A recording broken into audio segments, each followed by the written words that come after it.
500 ভাড়া রয়েছে আপনার 990 টাকা। দেশটা তো আরো ধ্বংসের দিকে যাচ্ছে, এই সিস্টেম হলে তো আরো দেশ গেছে গা।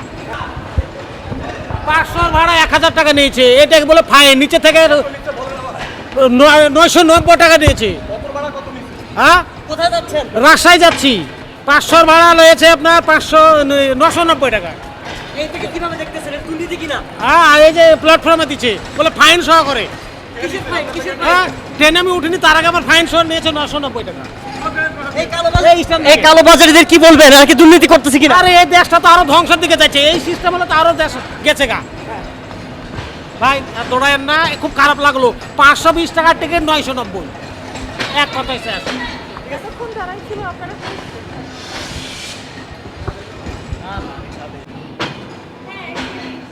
দর্শক, যেমনটি দেখলেন ঢাকা থেকে রাজশাহীগামী একটি ট্রেনের একজন যাত্রী, তিনি যেমনটি জানালেন আসলে 500 টাকার ভাড়া তার কাছে 1000 টাকা নেওয়া হয়েছে এবং ট্রেন যখন ঢাকা থেকে রাজশাহীর উদ্দেশ্যে রওনা দেয়, সাংবাদিকদের দেখে কিন্তু তিনি আসলে জানলা থেকে আওয়াজ দেন এবং সাংবাদিকদের অবগত করেন এমন বিষয়টি। এই অভিযোগটি কিন্তু তিনি করেছেন যে 500 টাকার ভাড়া তার কাছে 1000 টাকা নেওয়া হয়েছে এবং ট্রেনে চড়ার আগেই কিন্তু তার কাছ থেকে জরিমানা আদায় করা হয়েছে, এমনটি কিন্তু অভিযোগ করলেন একজন যাত্রী।